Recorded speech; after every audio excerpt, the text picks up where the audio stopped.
Good afternoon, Agent Garner. Afternoon, sir. My name's Luke Evans. I'm just going to have a few questions for you this afternoon. Yes, sir. If there's any point in time you don't understand my question or you can't hear me, something like that, just let me know. I'll be happy to repeat the question. Yes, sir. Okay. So, kind of first thing I wanted to talk to you about is, I think right off the bat, you were telling us that, you know, the idea of looking at call detail records and matching them with cell phone towers to try to figure out any sort of general area where a cell phone might have been is not a perfect science at all. That's correct. Right. It is not. Lot of different factors that can affect the reliability of the information. Yes, sir. And I think you've hit on some of those, and you've said this, you're in no way, shape, or form here today to try to say where a cell phone was at a particular point in time. Not at all, sir. No, sir. Right? Now, you said essentially you can talk about kind of a general area, right? Or Yes, sir. based on the towers. Now, first thing, kind of helpful to talk about what area means, right? A general area.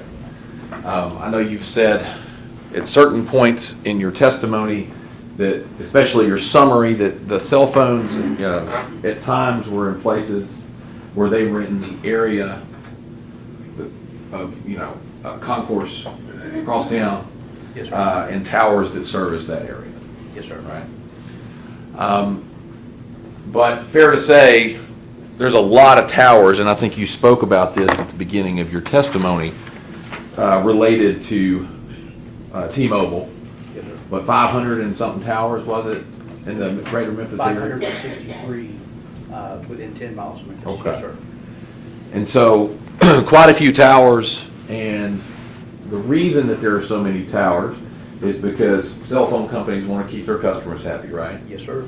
And so, the idea of these call detail records and their inclusion of cell phone data location information, right? Like the latitude, longitude. Cell phone companies don't do that because they're trying to figure out where they're, where people are to a certainty, correct? Oh, not at all. They're doing it because they want to figure out how, customer satisfaction, right? Yes, sir. They want to be able to tell when calls are being dropped, make sure they have another tower that can pick up a call so people aren't getting calls dropped. Best service possible. Yes, sir. Right, so that's their point, Yes, sir. not to find folks. Not at all. Okay. Now, typical tower, would you agree with me that a tower coverage area could cover as much ground as 2 miles? Yeah, absolutely. Yes, sir. Right? And even in a populated area like Memphis, it could go out that far, depending on circumstances of other towers in the area, correct? Yes, sir. So, when you talk about areas, and the area of airways, Nikita Cookie, that could potentially go out miles in either direction, a couple of miles in either direction, correct? Down south towards the airport. Yes, sir. Absolutely. Okay. And you talk about down south towards the airport. I was going to get to that here in a minute. But in fact, you talked about some calls that occurred about 12:23. And there were several calls and or data usage points at 12:23. And you walked us through, I think it was starting on page 44 of your report.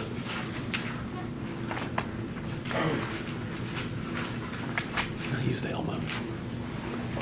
Is it on?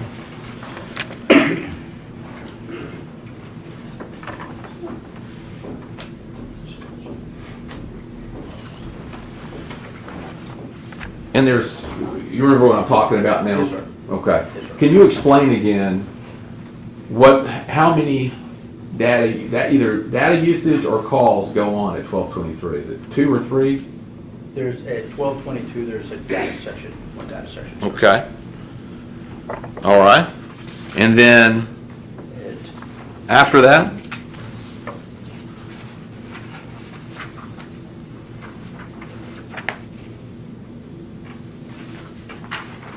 At 12:23, there is an incoming call that's unanswered and is sent to voicemail.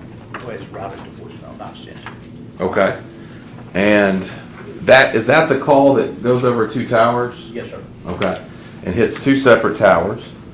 And isn't there another data usage in that minute, that 12:23 minute? And I'll refer you to your report, page 45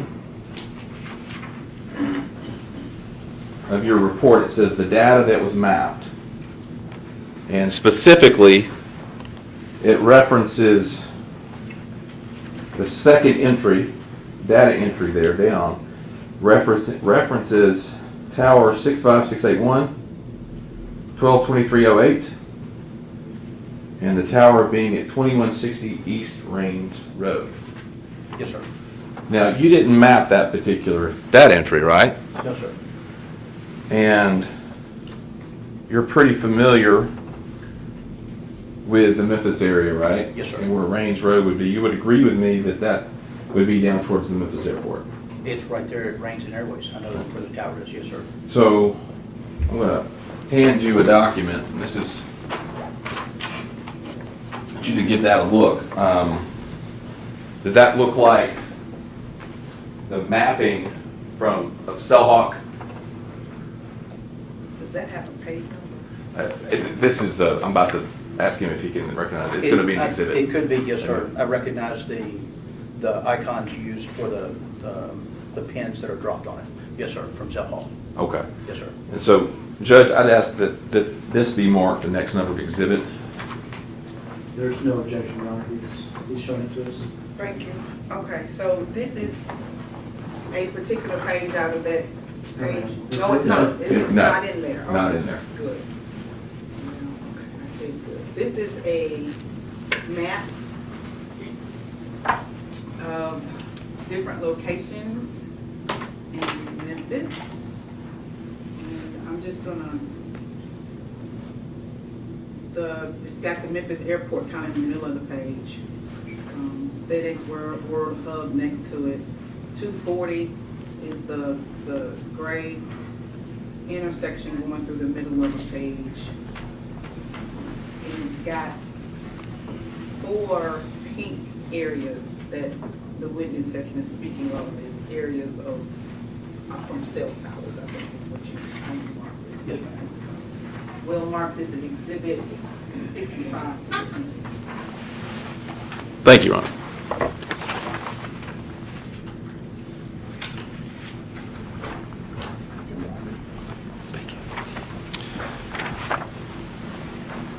Do you still have a copy of that in front of you? I do not know. I'm going to hand you back what's been marked as Exhibit 65. I've got a copy myself. And I'd like you to look at that as basically in reference to the 1223 calls. And I think you would probably agree with me that these calls appear are ones that you've already displayed in your report, Yes, sir. correct? That's correct. And one over here. Yes, Is sir. that one that you recall the same point in time displaying in your report?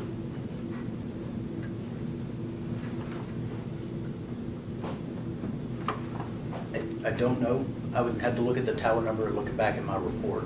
Okay.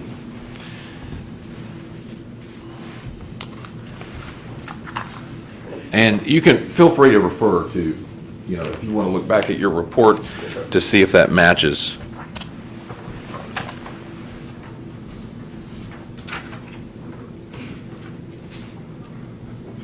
And if you recall, I think you testified at 12:17, there was a voice call to Tower 164286 to the tower north of Nikita Cookie and the scene of the homicide. Yes, sir. He said there's a data usage at 1222 to tower 29098 to north of Nikita Cookie, which would be this one here, correct? Yes, sir. 29098. That's correct. And then you've got a 122305 voice call to the north of Makita Cookie at 162486 that you noted. Yes, sir. Right, and then you've got another hit on the same tower at 122306, 29098, which is the one north of Makita Cookie. Yes, sir. Right? Now, you've also got this one, and I don't think this one got mapped, for 122306. It's a voice call to tower 21198, which is in this area of I-240, west of Makita. I do not have that one mapped, no, sir. Okay. And so, and you don't have any dispute that these are basing on the same call detail records that you have had in relation to this phone number, purporting to be Mr. Johnson's phone, correct? Correct. All right. And then down here, the call detail records show at 122309, tower 6581, which is down here next to the airport. Yes, sir. All right. Now, based on what you know of this area, would it surprise you, or would you know that it's about 3 miles from Makita Cookie to this tower here on 240 or near 240? It could be. Could be. Yes, sir. Okay. Let me ask you this, if Cellhawk allows you to pull a line, right, from one point to another Yes, sir. point, and if the Cellhawk software actually pulled a line from Makita Cookie to that point and said it was approximately 3 miles, would you have any reason to disagree with that? I would agree with that. Yes, sir. Absolutely. All right, and then this part of airways, excuse me, down here at 1223 from the airport, would you dispute that if the Cellhawk software showed it from its mapping capability, that this cell tower is about 3.2 miles from Makita Cookie, from there to here? Yes, sir. I would agree. Okay. Yes, sir. So, number one, was there any particular reason why you didn't map out either of these 1223, either data usages or calls that occurred, the one out here at I-240 or the one down here at the airport? No, sir. I did not map those out, sir. And again, you've conceded, we're not talking about it exact science here, but within a minute, this cell phone, the one that is associated with Mr. Johnson, is hitting off, what, 1, 2, 3, 4 towers Yes, sir. that are miles away from one another. Yes, sir. Right. And within this period of time, you would agree with me, and again, these mileages are as the crow flies, as they say. Correct. Yes, right? sir. Or as the Line of tower sight. see it. Yes, sir. No one's, in less than 30 seconds, no one's getting from up here around Dietrich Avenue down to the airport, Correct. Yes, sir. right? They're not driving that far going there. No, sir. Okay. Now, you mentioned an address in your report, and I'm not going to say the first numbers. It's on that exhibit in front of you. It's up here, right under Orange Mound, and it's Pfizer Road. You remember that address as being the one associated with? That was in the subscriber records. That's right. And I don't have your page number in front of me, but you would agree that that's the subscriber information associated with the phone for Mr. Johnson. 2667 Pfizer Road. Yeah. You don't have to I'm sorry. say the number, I'm just saying, Yes, sir, that's correct. so that was the phone associated with Mr. Johnson. Yes, sir. Right. And as far as the subscriber information, and it's right up here, not very far from what we've got marked down here is Bradley Avenue, or the address of Hernandez Govan. Yes, sir. Right. right there in that same area. Yes, sir.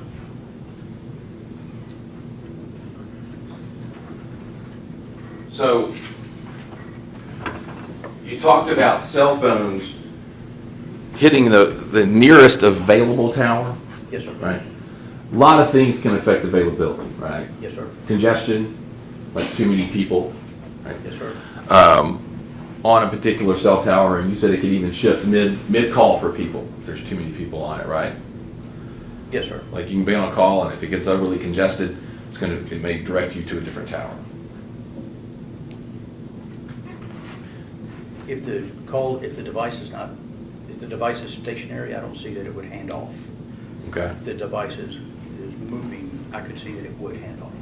So what happens if you're on? Because I understood your testimony earlier to be, look, if you're on a tower and it gets too many people on it, it may transition you to a different tower. You're already on that tower, so it wouldn't let you go. It would not let new traffic on. Okay. All right. If you're in some of these areas, and like we could see, they can go out maybe as much as 3 miles, right? Yes, sir. So even when you're saying someone's using and servicing a tower in the area of Makita Cookie at a particular time, that could give or take 3 miles in different directions, obviously. Absolutely, yes, sir. And the same goes for any of the locations, whether it's Valero gas station Yes. or Crosstown Concourse. Yes, sir.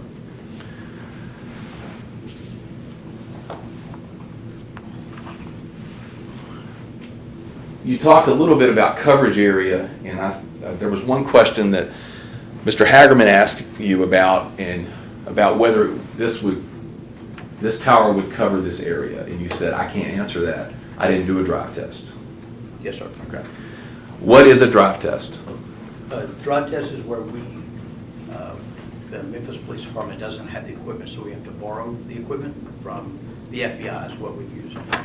That equipment has antennas that measure the frequencies in the broadcast of the antennas of the towers within a geographical area that is predetermined.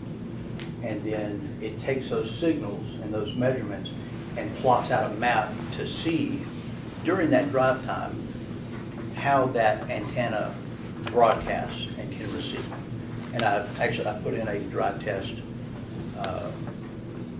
result from an earlier case from years ago that showed the distance and I guess kind of lines of how the tower was broadcasting and receiving. Okay. And did you do a drive test as to the areas of the tower surrounding Makita Cookie? No, sir. Or Valero gas station? No. Or Crosstown Concourse? No, sir. No. So when it comes to kind of the opinions you've given about whether or not a person was in the area, or excuse me, a cell phone was in the area of a particular tower that was serviced by a particular tower, you can't really know where in the area that person would have been. That's correct. And they could have been in a different area, right? Yes, sir.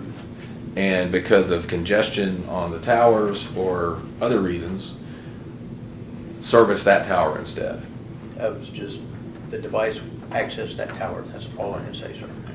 And another thing that affects what tower availability is sometimes towers go down, Yes, sir. right? And just to be clear, you wouldn't have that information when you get your cell tower database. Like you wouldn't know that from the provider that one went down for maintenance, No, sir. Would not. or if it was damaged in some, for a period of time during that, which caused it not to be working properly. Correct. We would not know that. No, sir. And obviously that would, again, affect what you talked about with coverage area. Yes, sir.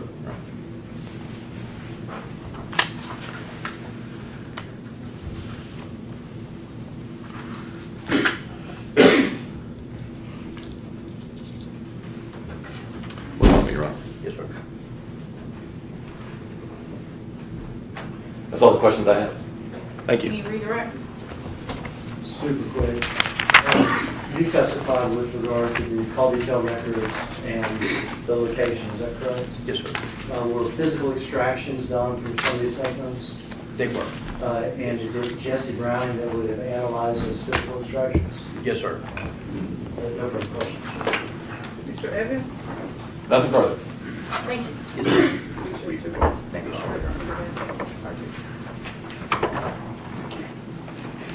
Thank you. Thank you. State card your next witness. Mr. Evans is getting my attention real quick. Okay.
Now, I'm going to read a stipulation of the evidence, and I can ask the court to honor signature first.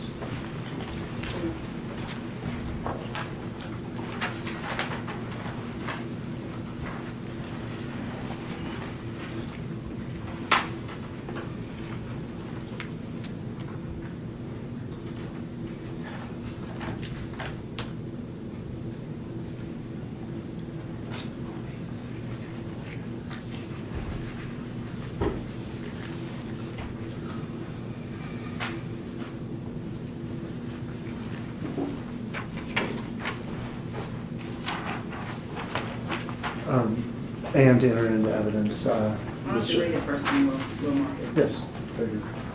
Now, this is stipulation of fact, the state of Tennessee versus Justin Johnson is on trial. Trial indictments 2204-679, stipulation of fact. The parties in this matter, the state of Tennessee, represented by Paul Hagerman and Iris Williams, and the defendant Justin Johnson, represented by Luke Evans, have agreed to the following. For the purposes of count 3 of indictment 2204-679, that's the trial indictment, the defendant Justin Johnson is a convicted felon, having been previously convicted on May the 2nd of 2017 in Division 8 of the Criminal Court of Shelby County under docket number W1700355 of a qualifying felony for purposes of Tennessee Code annotated 3917-1307B1A. This is a fact that is agreed to by all the parties. It should be accepted by the jury as true. It is stipulated and approved by the court.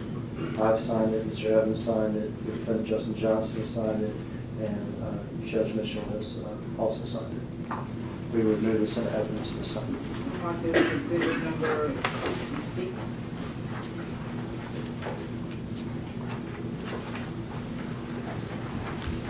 And we're ready for the next witness, except for about 3 things at the request of counsel that we've spoken about just now that we need to do. So if you could indulge us in about a 7-8 minute break, we'll be back. Y'all heard him say 7 or 8 minutes, right? We're gonna hold up to it. We're convinced. All right, Jew is excused.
Bring the jury in. Jury's now headed into the courtroom, Your Honor.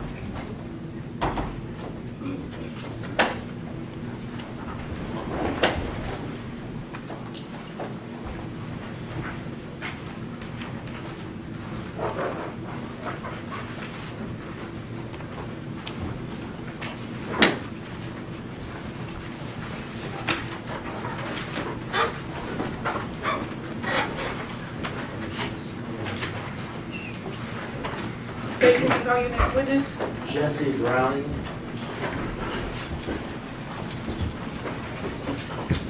Stand right here, sir. Raise your right hand facing yon. Do you swear or affirm to tell the truth?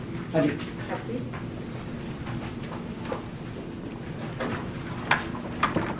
Will you state your name for the court and spell it for the record? Jesse Browning. It's going to be Jesse Browning. And just keep your voice up so I can hear you out here. Don't worry too much about that microphone. Yeah, the microphone. I'm gonna tell you, just ignore it. Just keep your voice up so we can hear you. All right. Where do you work at? I work for the Memphis Police Department, For how long? 15 years. And what is your current assignment there? Multi-agency gang. Are you an investigator? Yes. How long have you been with the multi-agency gang unit? Since 2015, so 9, 10 years. In that capacity, have you engaged and been primarily responsible for quite a few sort of long-term, larger-scale investigations? I have. Did you become involved in the investigation surrounding the murder of Dolph? I did. I think what I'll do is ask you a few substantive questions about that investigation at the end, but first let's hear about your special qualifications and experience with cell phone analysis, cell phone extractions. All right. So about the last 9, 10 years, I've been analyzing cell phone images and extractions and dealing in call detail records, which is what you just saw.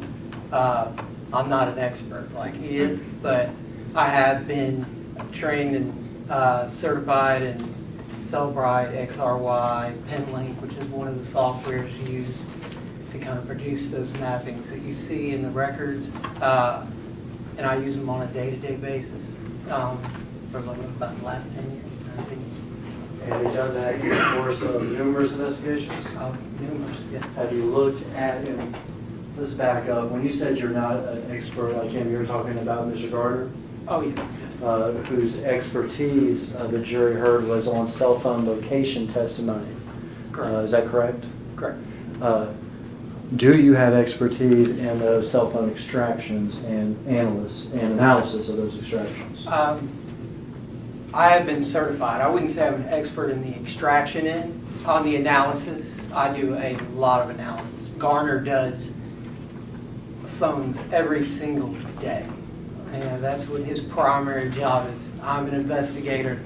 I utilize those tools to find evidence. Garner can dive into those phones and actually get the evidence that I need. You have reviewed hundreds of cell phone extractions, is that correct? Oh, yeah. Looking for evidence Yes.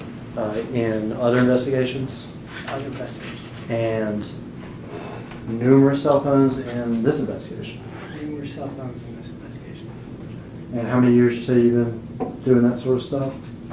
10 years. And are you, tell me if I'm using the right word, when I look at a cell phone extraction, it's some program called Cellbrite?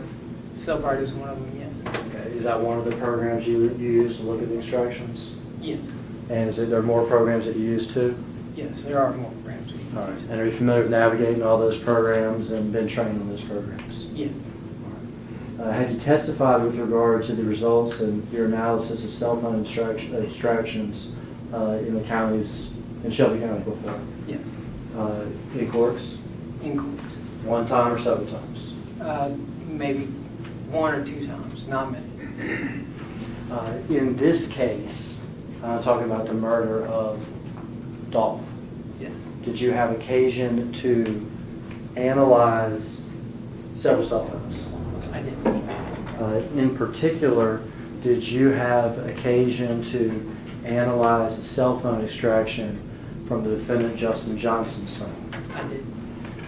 In the course of doing that, did you also analyze cell phone extractions from other phones as well, like Cornelius Smith's phone, Cornelius Smith's phone, Like- Angela Arnold, like Angela Arnold's phone, like Treon Ingram's phone, Trion Ingram. and other individuals? Yes. In preparation for your testimony today, you and I spoke, is that correct? We did. And I asked you to look at certain things, is that correct? That's correct. Certain things regarding Mr. Johnson's phone? And did you do that? I did. And in fact, did you prepare a report outlining some of those things? I did. Let me pass you this. Ask you if you recognize it. This is my report. Okay. And for the record, we look at it, physical phone analysis, Justin Johnson, cellular device 236-1625. Is that correct? That's correct. That's the first page? That is the first page. And in that report, before we go through it, in that report, does it isolate particular text messages, for instance? It does. Particular communications? It does. Maybe an image or two? Yeah. And other things in the case? Correct. Your Honor, we'd offer that evidence to say sex number, so. No objection.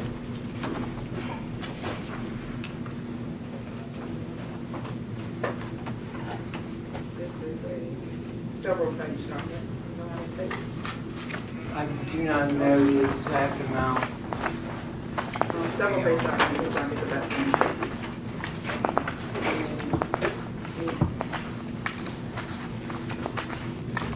Physical phone analysis, Justin Johnson, cellular device information with the MSISDN number of 901-236-1625.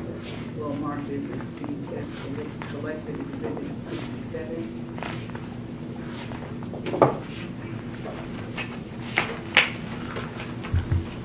My count may be bad, but I think it's 25 pages for the record.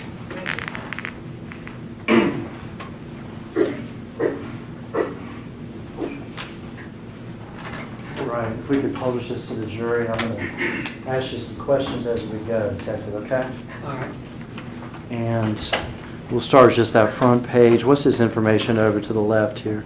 So this is just an overview and an extraction report.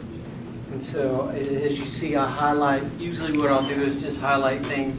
Obviously, I'm going to highlight the telephone number, but if there's anything that kind of identifies the user that sticks out, because you can get aliases and things like that, if it appears to be their full name, I'll just highlight. So essentially, I highlighted Justin T. Johnson 123@gmail.com. Okay, that's the Apple ID Gmail account with Correct. regard to the phone. We can go back. That's the Apple ID or Gmail account with the phone? Correct. Okay. And target number 236-1625. Correct. I asked you to look at certain text messages within a certain time frame. Is that correct? That's correct. If we flip the page to the next, do you see one of those? We do. All right, tell me what we got here. So right here we have on November 16th, 2021, at 6:10:31 p.m., we have Treon Ingram sending a outgoing text, which is a photo of what appears to be like a white Mercedes-Benz. And then this was actually pulled from Treon Ingram's cellular device. So this was a text message on his device. Day before the murder? Day before the murder. Outgoing from Treon Ingram? Correct. Is that correct? Correct. Incoming to Justin Johnson's phone. Correct. And you pull it in Cell Bright River program you're looking at, this is what it sort of comes up as, is that correct? Correct. It looks like it would your regular phone, but on the side as you can see below it, that will have just the information associated with that text message. And here's the blown up photo, is that correct? Correct. And that is at 6:10 PM, day before the murder. Day before the murder. All right, next. This will be November 17th, 2021, the day of the murder at 2:58 a.m. And it's a outgoing text message to Treon Ingram. And it's going to be a location drop. And then the location that was dropped is going to be 1168 Bradley Street, Memphis, Tennessee, 38114. From Justin Johnson's phone to Treon Ingram, 2:58 a.m., the morning of the murder. Correct. Do you know this address, 1168 Bradley Street?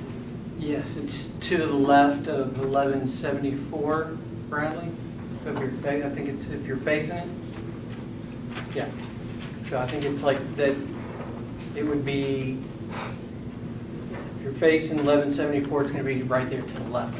And what's the significance of Bradley Street and or those addresses? So 1174 is the actual driveway, but of where the white Mercedes-Benz was found. But I think it's kind of that driveway sits in between both houses. Understood.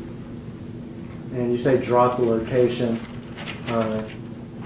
That is Johnson sending a location to Treon Ingram at 2:58, and it's at Bradley location. Yeah, so the location drop, it's actually, when we look at it from the map, it's kind of, it looks like he just dropped his location. Okay, like a, this is where I am. or Yeah, something. yeah. Okay, correct. Next slide. Now this is not pulled from the phone, is that correct? That's correct. Just to put the slide we just saw in context. Correct. 3:16 a.m. For the record, this is a video that has already been played at trial as part of Exhibit 5. Where is this at? This is going to be the Valero gas station at 853 South Highland. And what is the significance of the two cars highlighted? There's going to be the white Mercedes-Benz and the Q40, or I think it was an Infiniti. And essentially, I was using it to match up for the location drop. So we're trying to figure out with call detail, with this, I think the call logs you were able to track to see where they went after that. Bradley location drop, and Correct. some 18, 20 minutes later, we have the white Mercedes and the Infiniti at the Valero gas station. That's correct. And the individual who enters the store here, who is that? That's Treon Ingram. We can proceed to the next slide. And then this is going to be a zoomed in still shot of the surveillance video. We were just trying to see if we could get a better view of where we were told they were met, where they met, just near some air pumps or something on the back end, and that was at 3:22:19 a.m. And that was about as good as we could get it as far as zooming into the photo. And is this the individual that gets in the Mercedes and drives away? That's correct. They kind of do like a switch, like one gets out, the other gets in. It was just very hard to tell distinctively who that individual was. Absolutely. Would you agree with me it's impossible to tell from even the zoom in who that individual is just from the picture? No, maybe that they have gray pants on, that's about it. Next slide. 10:51 a.m. Tell me what we're looking at. That's correct, 10:51 to 10:55. And this is going to be on November 17th at 10:51 a.m. And this is a photo, a still shot photo of Justin Johnson wearing a blue hoodie, gray sweatpants, and black shoes with white stripes, and the Bass Pro Shop hat. And it looks like it's going to be his daughter just standing, you can barely see her to the left. And then Were you aware through the investigation that he was living there across town? Correct, yes. And then the second photo, of course, is the white Mercedes Benz. And that is leaving the garage at 10:55, so about, well, pretty much 10:56, 56 seconds, so 10:56 a.m., is that correct? Correct.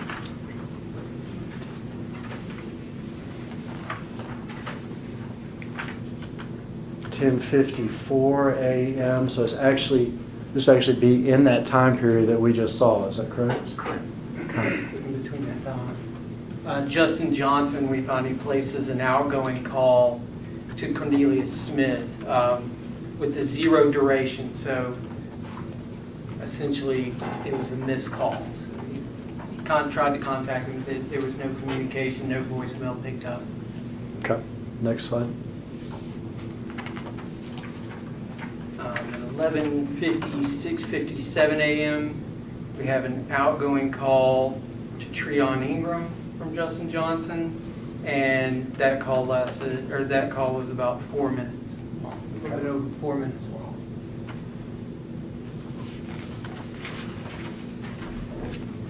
And then we have it on November 17th at 12:04:32 p.m., we have an outgoing call from Justin Johnson to Cornelius Smith, and that duration is about 17 seconds. And we are within 20 minutes, 21 minutes of the homicide, is that correct? That's correct. And that call you said has duration? Yeah, 17 seconds. And then- 12:23, is that correct? Correct. So on November 17, 2021 at 12:23:06 p.m., Justin Johnson receives an incoming call from his mother, and that duration is 0. And that time frame was significant for me and the investigators because that was at the same time frame that the homicide was being committed. And no durations, I think I just said before, nobody picks up, no voicemail, just, No, yeah. No duration. connection. And they actually had an abnormal completion code, which indicates, like, if you look at the service codes, that it had some kind of network interruption. That could mean nothing significant, but essentially, he never picked up, or the call might have not gone through.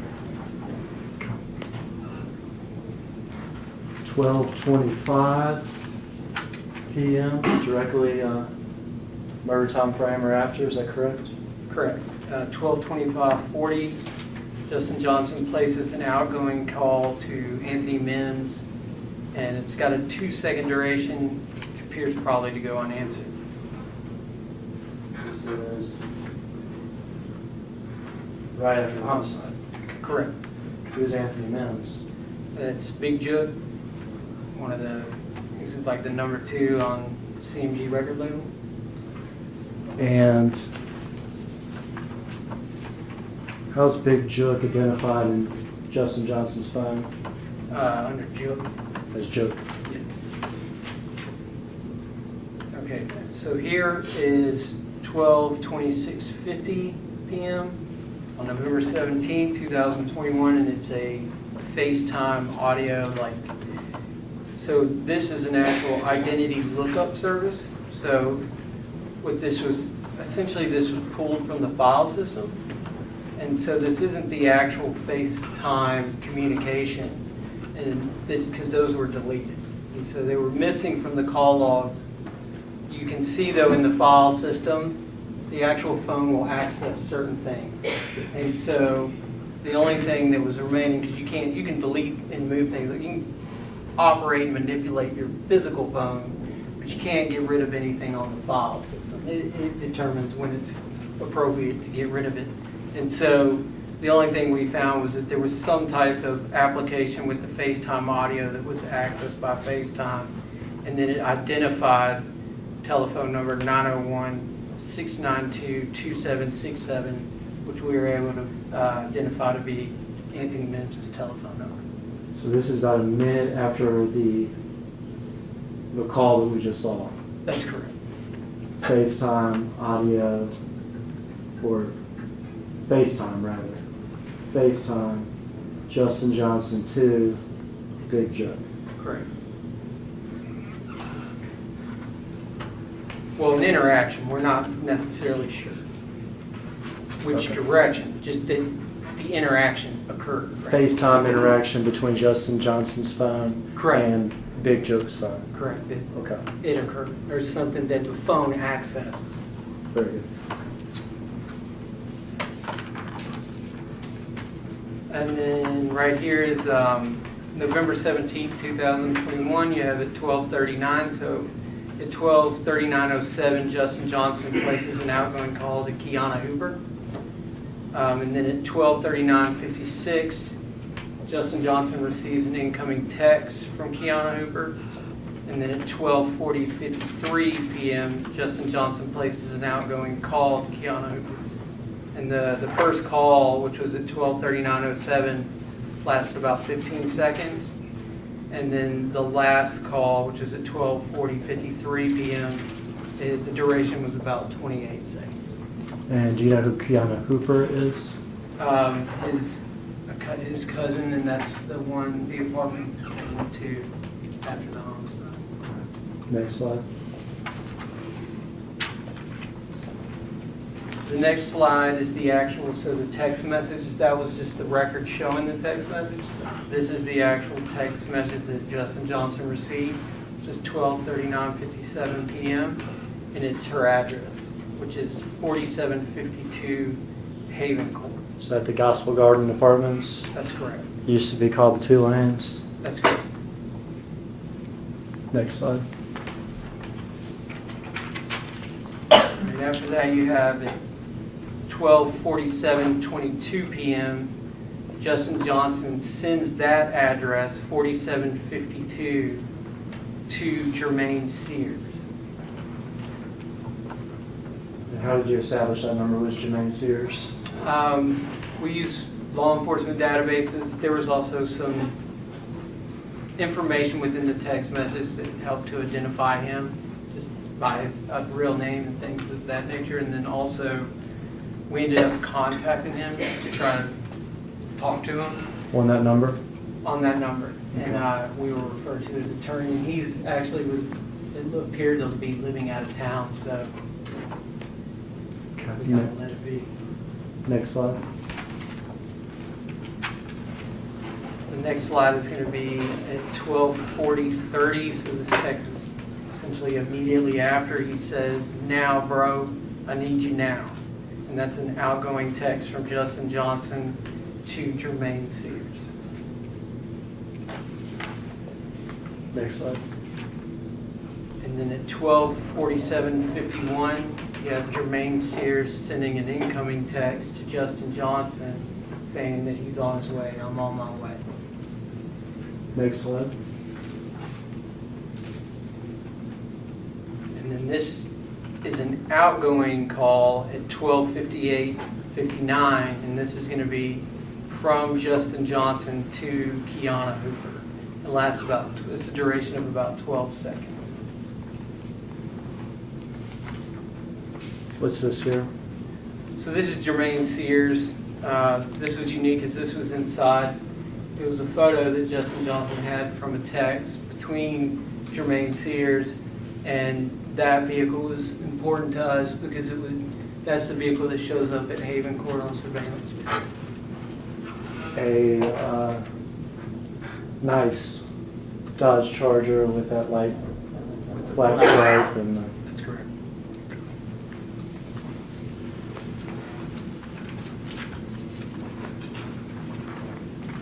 All right. So still November 17th, 2021. You have at 1:26:29, you have Cornelius Smith places an outgoing call to his girlfriend Angela Arnold. let me back you up there. Whose phone was Cornelius using? So he is utilizing Justin Johnson's phone. So would it be more understand that you're privy to information, obviously that came in the investigation, Correct. but would it be more accurate to say Justin Johnson's phone contacted Angela Arnold's phone at 1:26, 1:28, 1:28 that afternoon? Yes, it would. With And- one text message, so two outgoing calls and one outgoing text message. And who is Angela Arnold? This is going to be Cornelius Smith School. Okay.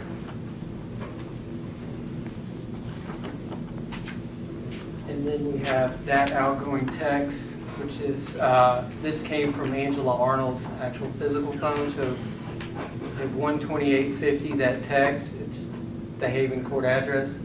Is this again, to be hyper-technical and accurate here, Justin Johnson's phone, text Angela Arnold, 4752 Haven Court? That's correct. So it's an incoming text message from 901-236-1625.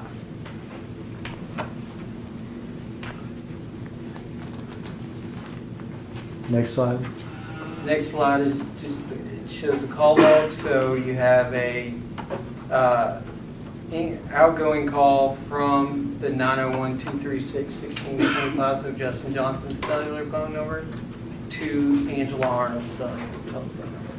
Okay. And then you have, I've got on here as well, because we had her call detail records, it's just showing that incoming call coming from Justin Johnson's cellular device.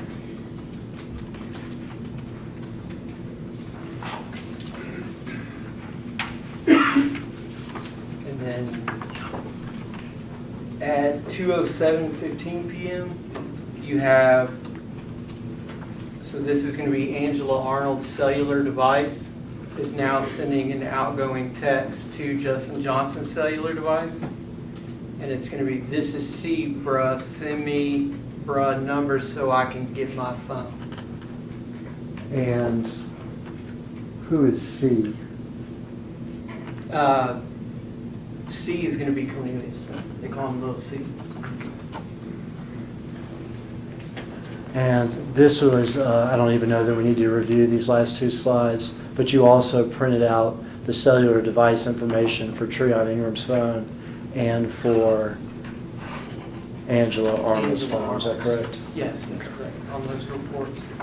Now, you mentioned something about Justin Johnson's messages, call logs. Did you say they've been deleted? That's correct. They were not there.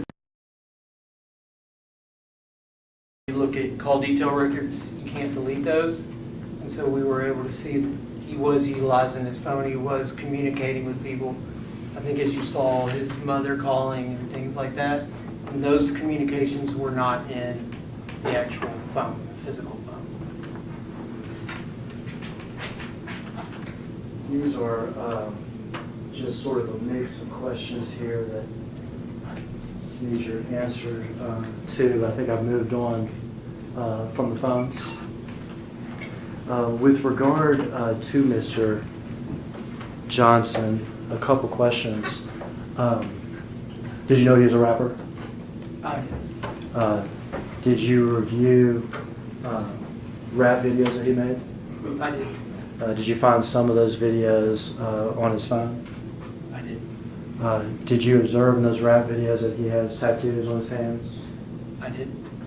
Have you yourself observed that he has tattoos on his hands? Yeah. Did you observe in those rap videos that he's left-handed or right-handed? He's writing. Did you...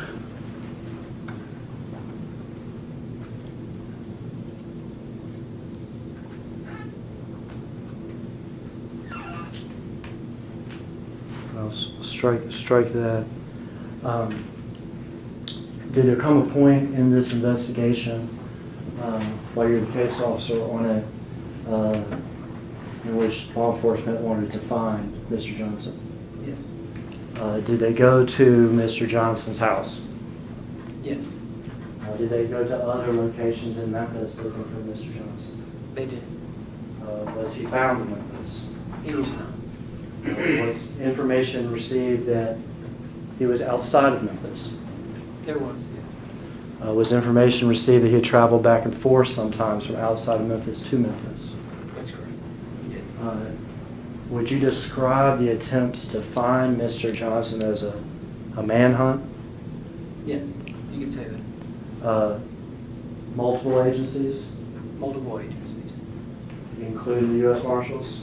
including the U.S. Marshals. As part of looking for Mr. Johnson, was his social media monitored by law enforcement in those days that y'all are looking for him? Yeah.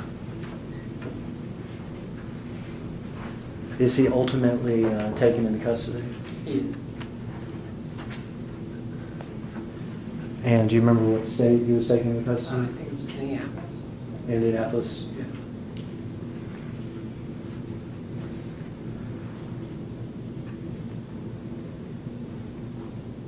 Were the murder weapons in this case ever recovered?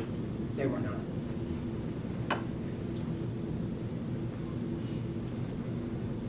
You're familiar that the car on Bradley was recovered, is that correct? That's correct.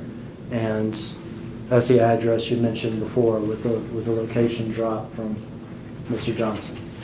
Yeah, 1168 is next to 1174. It was kind of found in between there, in the back of 1174. Earlier in this trial, there was a case officer on this case before you, is that correct? That's correct. Terrence Dabney, who retired. Yes. Earlier in this trial, Mr. Dabney was asked about testing that was done on the car on Bradley. That's correct. Was there information that the car had been cleaned and wiped down? Yes. Nevertheless, was crime scene performed on the car? It was. Would it be fair to say that there were fingerprints found in the car? There were. Cornelia Smith, Kirsten Gardner, Treon Ingram, is that correct? Yes. Was there information or evidence that the perpetrators of the Dolph murder were wearing gloves? Other than surveillance, but yes. They on surveillance video, right? You saw it. Yeah. Thought you meant with DNA testing or something on the car. Fingerprints found on the car, even though it had been cleaned. Correct. We know the people that got in the car at the time of the homicide are getting out of the car and in the car wearing gloves. Correct. Other testing that was done on the car, was there like chapstick found in the car? Yes.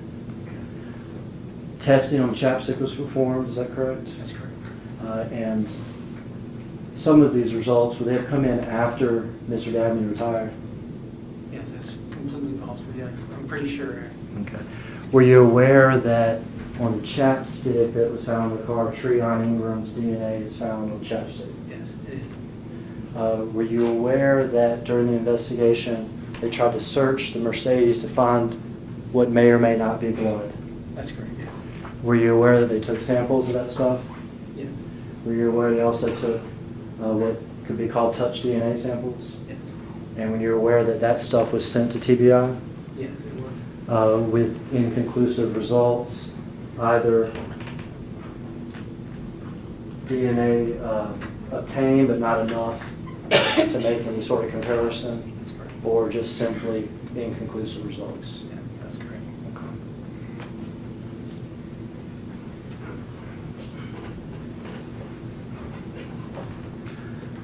Do you know where Pressure World is?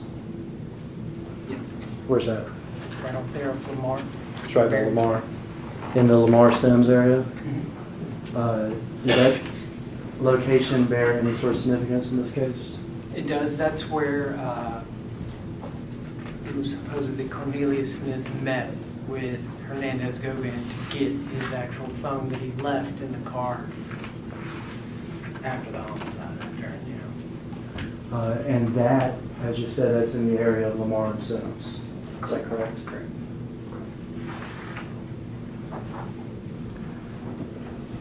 You aware that Mr. Govan's charged in this case? I am. Mr. Smith's charged in this case? He is. And Mr. Johnson's charged in this case? That's correct. Can you tell us why Big Jook is not charged in this case? He is deceased.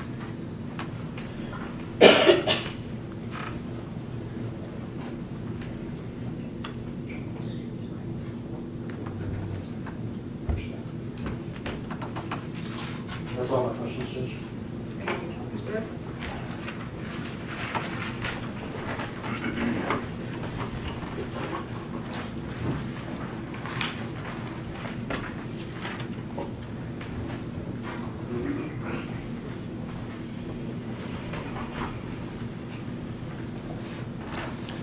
Good afternoon. Good afternoon. So, Detective Browning. My name's Luke Evans. I think we've spoken before. We have. All right, so I've got a few more questions for you today. Just to follow up on some of the things you've testified to. So if I understand it, you took over for Sergeant Dabney as the lead case agent or lead detective on this case. I wouldn't say lead, it was more like we're a support team at Okay. MGU, but I was one of several lead, yes, investigators on that team. Dabney and others still had control of that until it turned into more of a conspiracy thing. And then as a unit, we kind of pushed it forward. Okay. All right. Well, I'm sure they appreciate you not trying to take all the credit. It's a lot of work for one man, right? Yeah, that's right. That's right. So, couple of things. Were you working the case at all November 17th when the homicide first occurred? No, I was not. Okay. How far down the road is it when you get involved? Sometime around in the beginning of December, somewhere in mid-December. Of 21? Yeah. Okay, so early on. Oh yeah, early on, it was just, wasn't in November, I think it was in training when it happened, and then when we came back, some of my team was already, they were on the scene and were assisting as it started to grow. You need assets and manpower and things of that nature. That's when we started getting more involved. Okay. So, couple of things about the phone and the exhibit that was put in, where you did a PowerPoint essentially, going through some of those phone records. And you talked about this some with Mr. Hagerman when there was calls that said Cornelius Smith calls Angela Arnold, and it was from Mr. Johnson's phone, right? Correct. So, and he made a point to say, like, look, just to be very accurate, Right, all you can really say is Justin Johnson's phone contacted that person. correct. There's several other places in your report where you reference that Justin Johnson called individuals, right? But you can't say that Mr. Johnson necessarily placed those calls, correct? No, just that his cellular device placed those calls, unless you take maybe the one on the elevator, clearly he was on the phone. That one. For instance, you made a reference to a call to Big Joke or Anthony Mims in a FaceTime attempt. Yeah, Interaction, I think is what you Correct. called it. Correct. You can't say who initiated that call or that FaceTime interaction, correct? Only that it was something that occurred on that phone. Yeah, I was basing it off testimony that was given to me by other, cooperating defendants and witnesses and things of that nature. Okay. But based on the phone records, not getting into what other Yeah, people the would on record this point. itself, just an interaction between his device and Anthony Mims' Because device. you would agree with me, when you start relying on other cooperating defendants, you're relying on them to be truthful, right? About their interactions, Always. right? And they're not always truthful about their interactions, okay? That's correct. That's why we like the phone. Right? And so and in this case, there's multiple instances where somebody's claiming to be using someone else's phone, right? Like, Oh, okay, yeah. yeah, like Claiming the to reason you say Cornelius Smith called Angela Arnold, right? Correct, yeah. Right. He didn't have his phone. Mr. Jamarcus Johnson having Mr. Johnson's phone for a period of time, according to his testimony, and utilizing that phone, right? And Mr. Johnson wasn't the one, according to Mr. Jamarcus. I think he stated more when we interviewed him that he was utilizing it on the behalf of just like for Justin Sure. doing three-way calls. So I Sure, don't know if but- that count. But he's got the phone, right? Not Mr. Johnson. At that point, Jamarcus he's had got the the phone, right? Not Mr. Johnson personally. So there's other people taking other people's phones for whatever reason, at least on one occasion, not even being in the same location as that person, right? Yeah. Okay. But when you're purely looking at call data, all you can say is, this phone did this action, Correct. right? This phone made that contact at this phone, yeah. And talking about, and I'm not asking you what someone said, but you talked about cooperating defendants in this case, one of which you met with was Hernandez Govan, Correct. on at least 2 occasions, correct? Correct. And he came in and gave you information about this case? That's correct. And he also did that, he had an attorney present, right? Yes. And he did that pursuant to an agreement, right, where he had protections, something called a proffer agreement, where he got to come in and say what he wanted to say without his words being used against him. Isn't that correct? Correct. He had a problem. Right?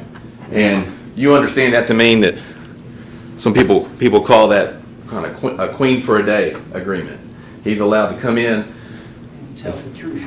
hopefully, right? Well, that's on him, because then he loses the proper agreement. Right.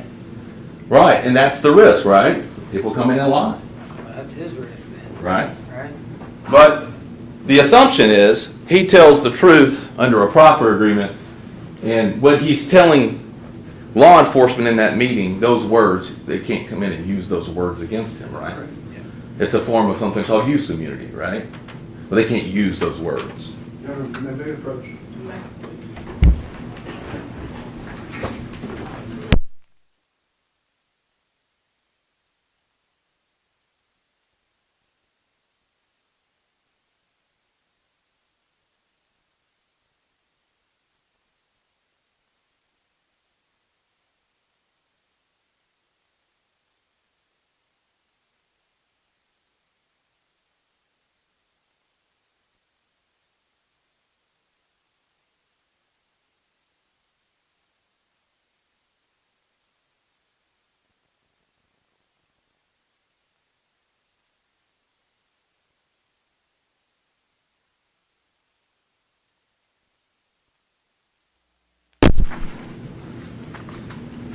Now, kind of moving forward from some of the phone information,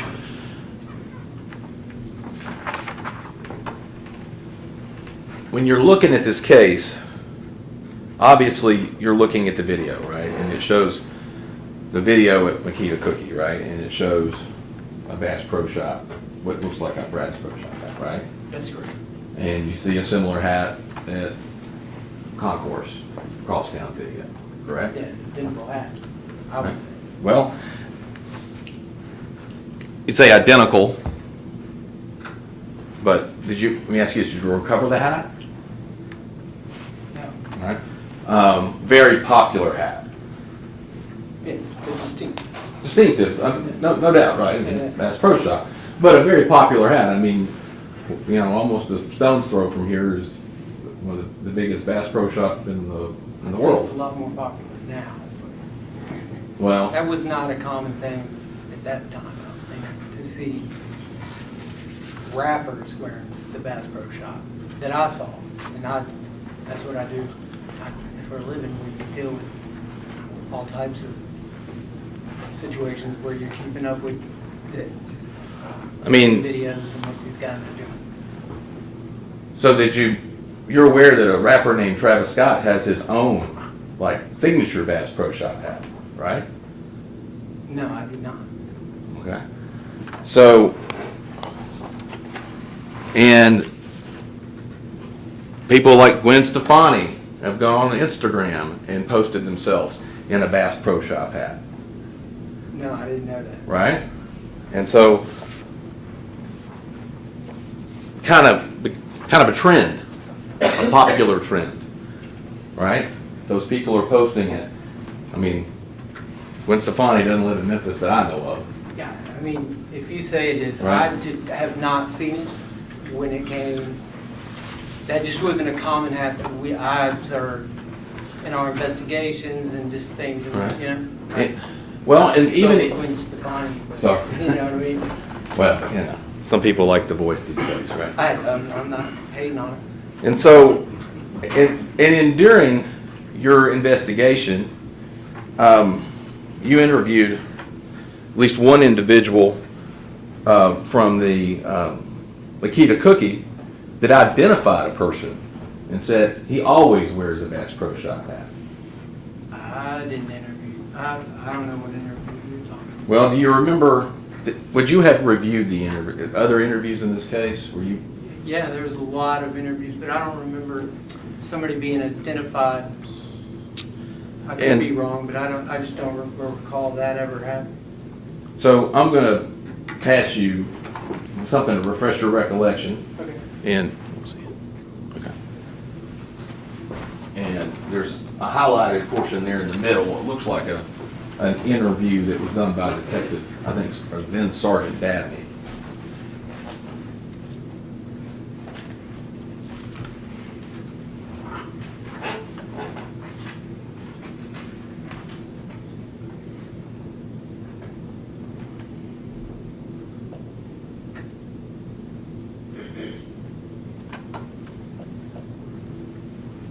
Okay. So, Do you see what I'm referring to? yeah. Okay. So there was at least one person interviewed, and I'm not going to state this fellow's name, because I don't know. that there's- Burglarizing Walmarts with a Bass Pro hat. Something, yeah. Okay. Well, I mean, but there's a I guy didn't out even see there. a reference to a murder or anything about that, but Well, I mean, some guy running around in a Bass Pro Shop hat, right? So, popular hat, according to whether, somebody, say again? according to somebody, I guess. I Sure. don't remember interviewing that person or even seeing that interview. But, I mean, no doubt you looked at it. The interview happened. There's a report here of it from Detective Dabney, correct? Correct. Okay. Now, the white Mercedes, did it have any bullet holes in it? I think it did in the rear. Pretty sure. Okay. What about inside? Were there any indications of a bullet hole or? There might have been, I can't recall. I think the window might have been busted out. Okay. It's been 3 or 4 years. I haven't reviewed everything. Now, I'll ask you this question about cameras. You're aware that as soon as Bradley Street became a place of interest, where a car's found on Bradley, that detectives went out and canvassed that area to talk to neighbors and everyone else Correct. to see if they had any information, Correct. right? Also to see if they had cameras. Correct. As you sit here today, has there ever been camera footage produced from anywhere on Bradley? No, I know they knocked on all the doors, but I didn't see anywhere where they were able to recover any actual video Okay. from the Bradley Street. And do you have any direct knowledge of someone knocking on Hernandez Govan's door? I mean, I can only assume because you can see there's a supplement where they're going and knocking on every door, but some of those supplements aren't that detailed as far as what actually interacted. It looked like either they didn't answer the door or they didn't hear or see anything was the common answer they were getting, and so it would have been pretty significant to get some type of video from Bradley Street. At any point in your investigation, as you sit here today, have you ever been made aware of any camera footage possessed by Hernandez Govan? And that would be important, right, if he had cameras facing that abandoned house on Bradley Street, correct? And something that if law enforcement found out or knew he had cameras, you would have acted on to try to get that footage if it existed. I feel like, yeah. And you don't have anything like that.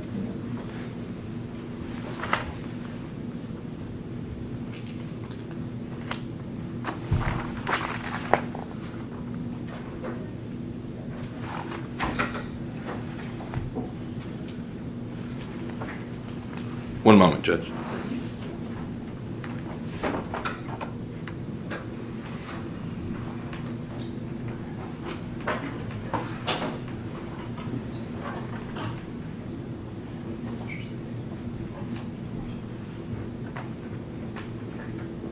Those are my questions. Thank you. Any redirect? No further questions. Thank you. Thank you.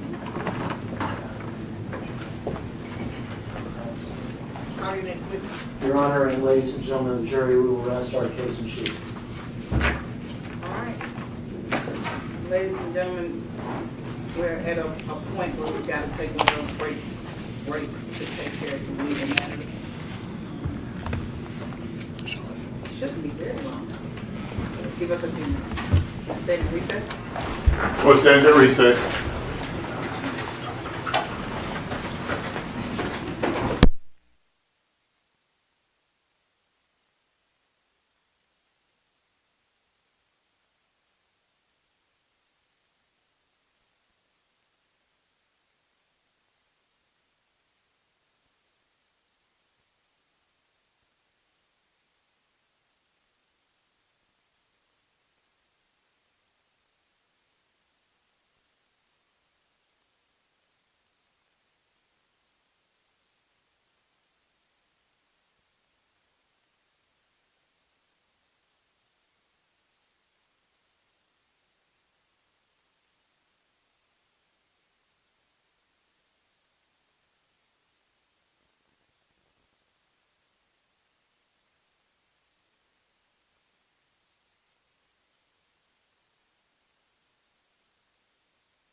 So, Judge, on behalf of Mr. Johnson, Mr. Rule 29, I make a motion for judgment of acquittal as to all counts in the indictment, specifically conspiracy to commit murder first degree, convicted felon in possession of a firearm.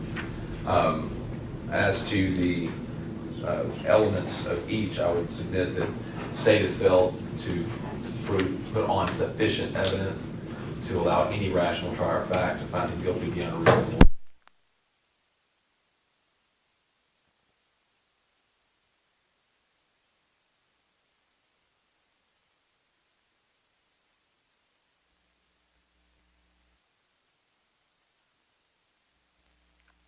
I've got All right, let me get ready. Judge, I'll submit this to the court largely because the courts have the ability to sit through all the evidence thus far and is in a perfect position to obviously rule on this motion without me belaboring the point. But I would specifically hit the issue of the conspiracy. I would argue to the court that based on the proof that we have thus far, there is insufficient proof of any agreement prior to the homicide that would allow the jury to ever, any rational trier of fact, to find him guilty of conspiracy to commit first-degree murder.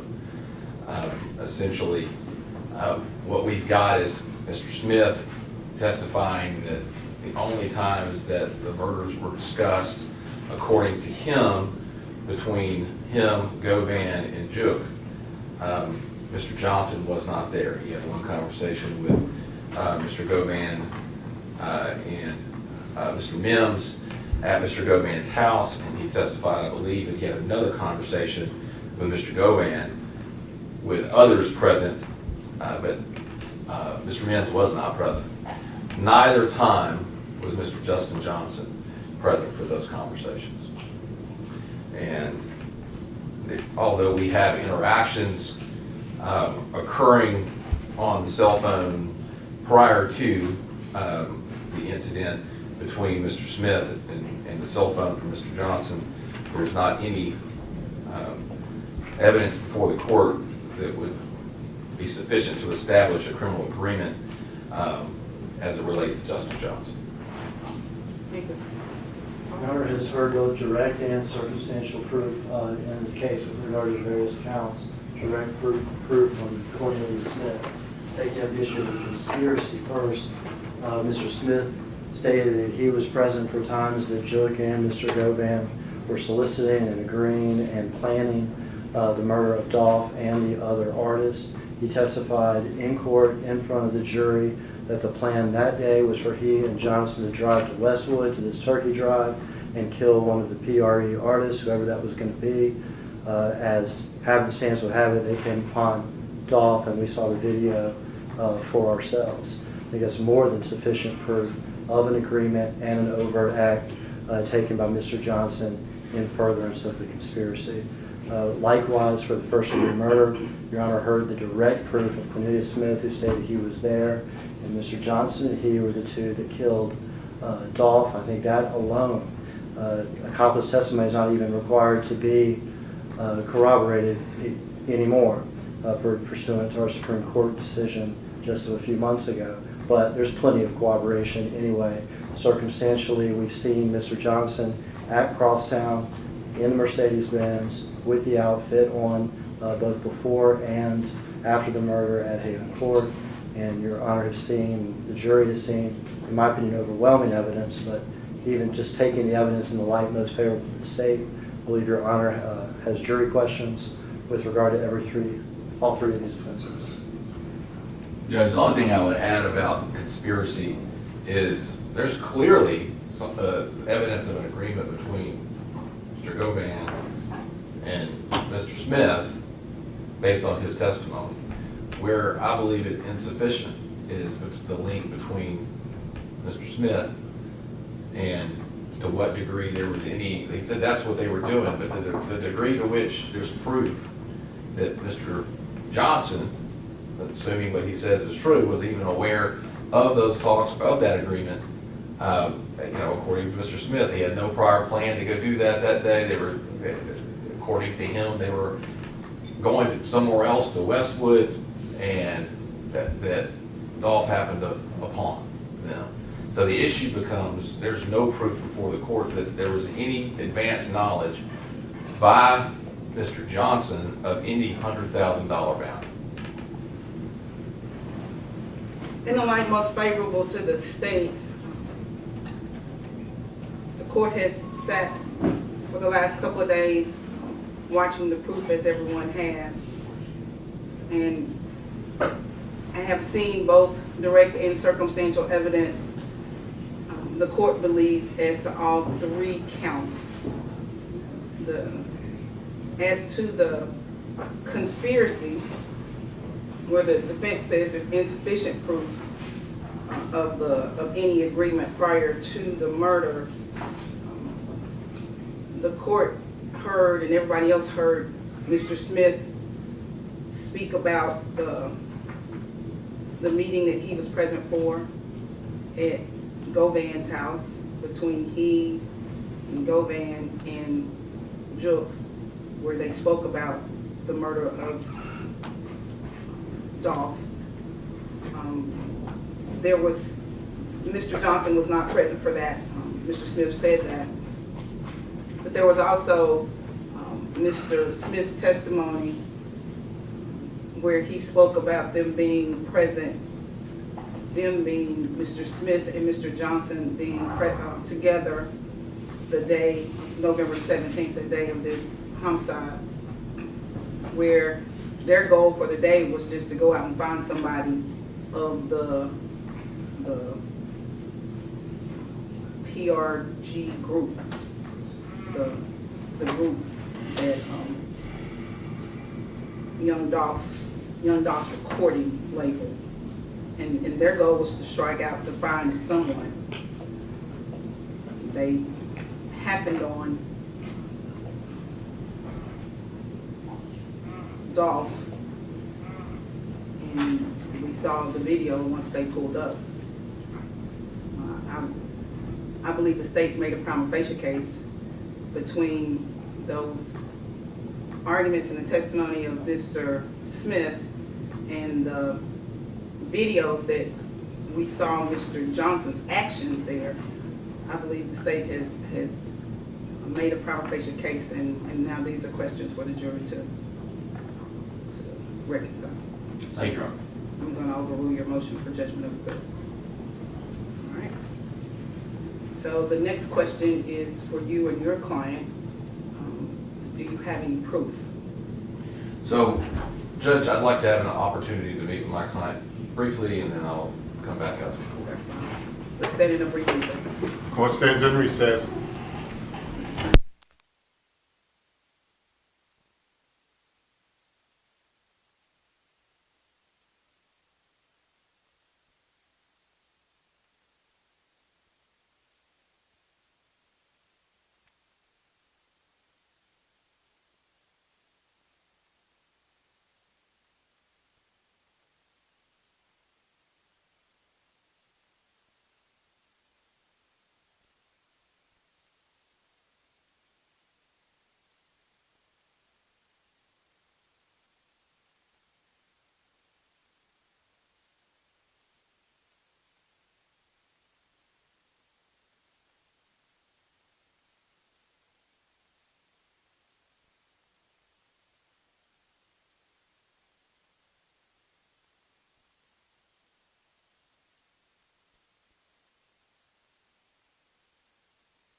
Step this way, Mr. Johnson.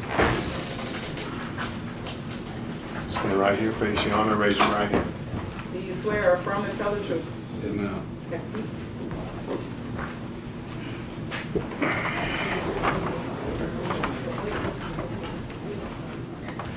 So, Mr. Johnson, you understand that we're at the part of the trial now where you have a right to testify or not testify on your own behalf.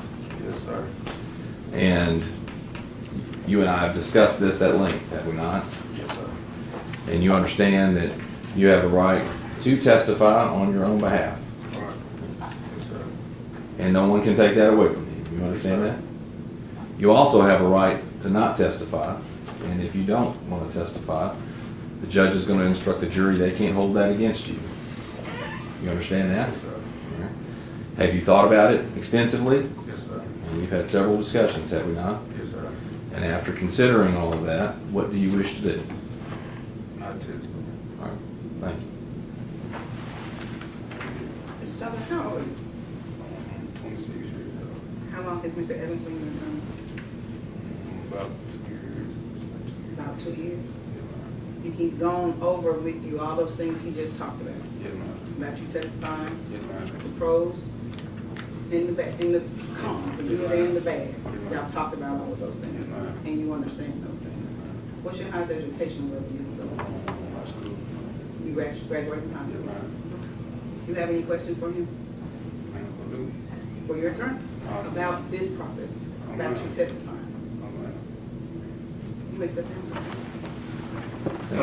Any other proof? No, you're right. All right.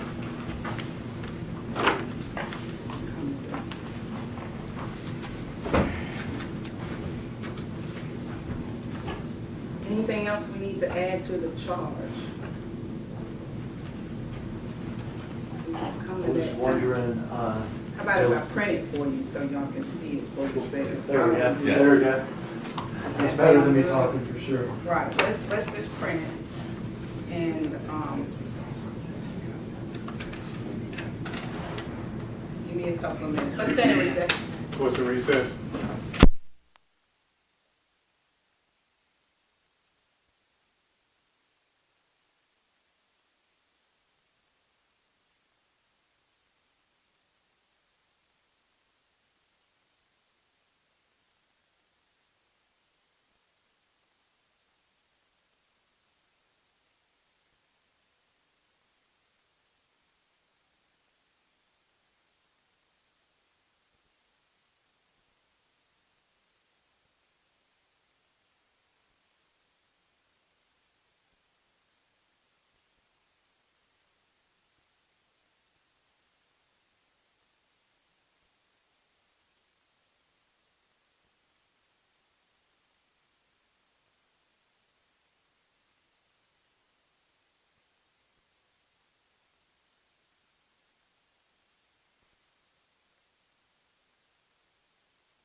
you a minute to look at this. Mr. Hagerman was just telling me about your prior conversation with him, and he was making a recommendation to the court that makes sense about charging the facilitation because criminal responsibility is being charged. That's correct. And we had that conversation, and I do agree. Right. He's convinced me to take criminal attempt out because nobody's arguing that he didn't pass away, that there was no death. Agreed. So I'm gonna take criminal attempt out, and I'm going to add facilitation. And then Yeah, I think, the yeah, list so- of the charges will, the second degree murder will go second. Yeah, I haven't looked at everything yet, but what I had scribbled out, Your Honor, is that if we skip to count 2 of the indictment, which is the first degree murder count first, I had scribbled out murder first degree as charged. Murder second degree would come next, since it's an A felony with no parole eligibility. Then it would be facilitation murder first degree. Then it would be facilitation murder second degree. Then it would be, if Your Honor's charging voluntary manslaughter, I didn't see it, yes, you are. Voluntary manslaughter. Then it would be facilitation voluntary manslaughter.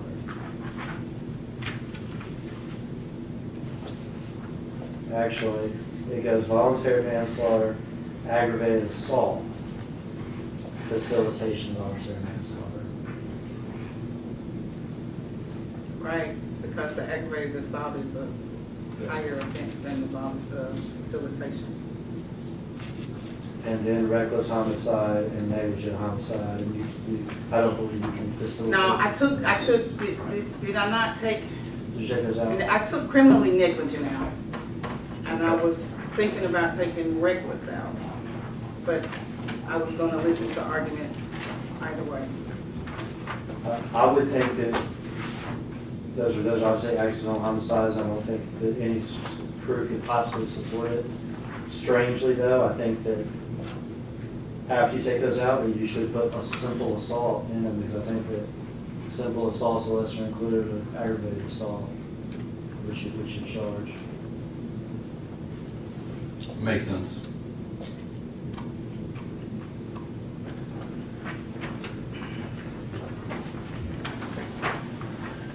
Murder first, murder second, facilitation of murder first, facilitation of murder second, violent man, aggravated assault, facilitation to violent man, facilitation to ag assault.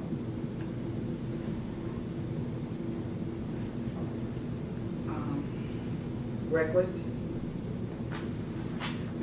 The state is asking you not to charge reckless or negligent. I agree. so after the facilitation of ag assault, just simple assault. I think so, Your Honor.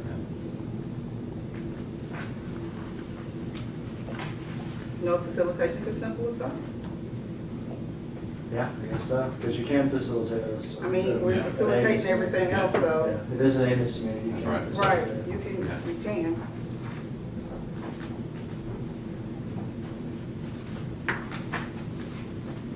Alright. Y'all look at the rest of that. Please.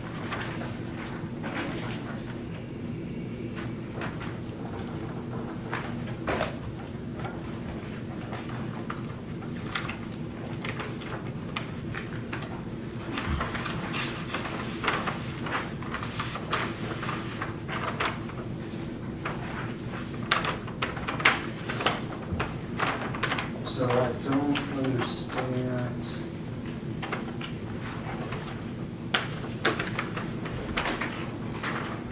Okay, we said the placement and facilitation of a felony. Say that again? You don't understand the placement, is that what you said? Yeah, because we have count 1, which is conspiracy to commit murder first degree. Are there lesser included offenses of that offense?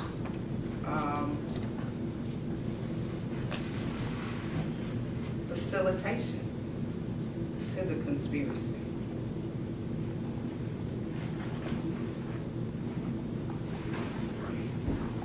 Oh, but it doesn't say that, does it?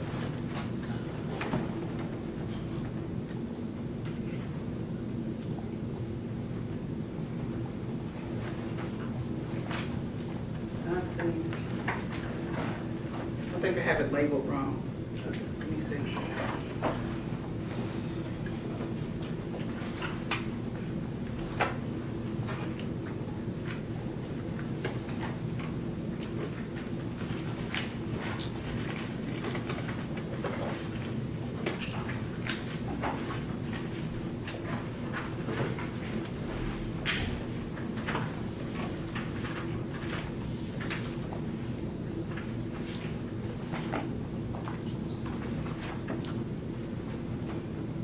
So facilitation to conspiracy is the lesser.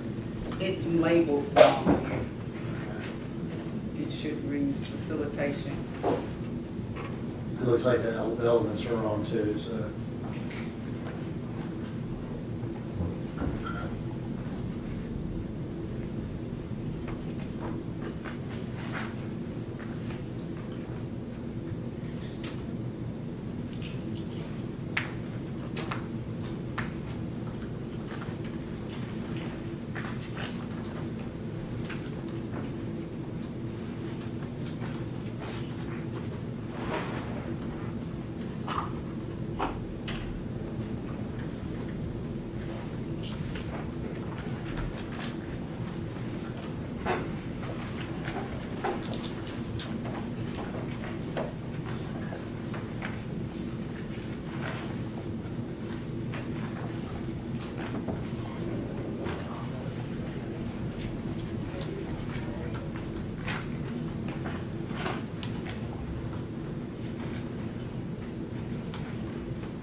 Which you put about your presence.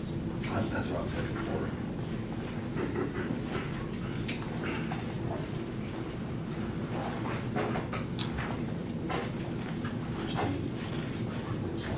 I don't think it's your responsibility.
Yeah.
Shoot.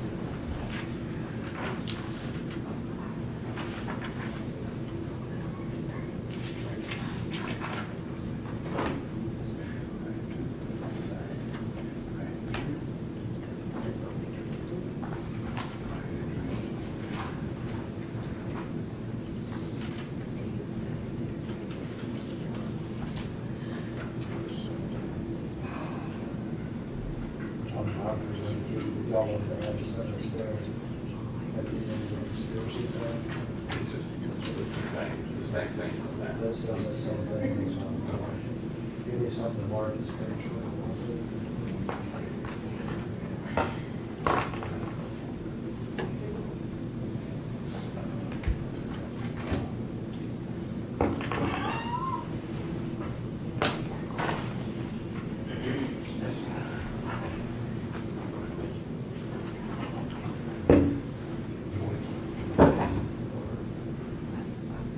I think when she pulls it up, just look at it, and also the conspiracy.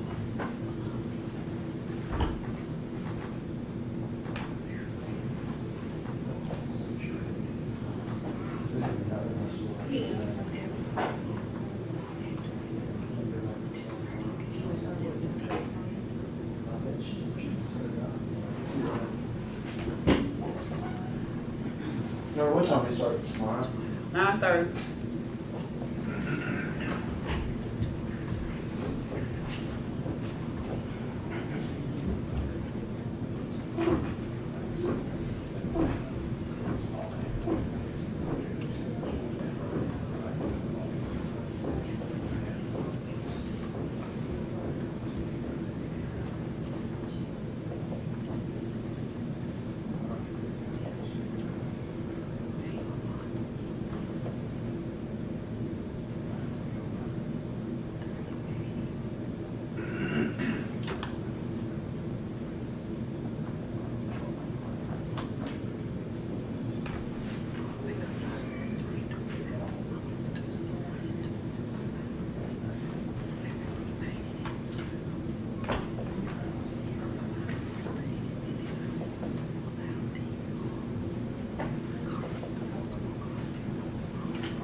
We're gonna copy with this, or we're gonna.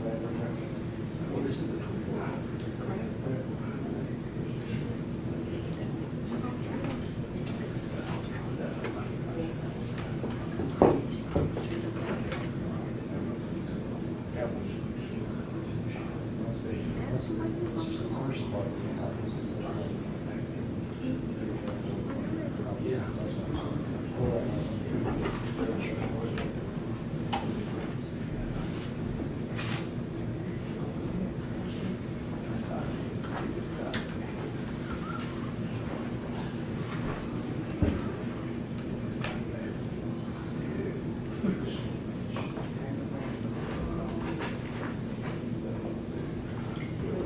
Yeah, there's, okay, right.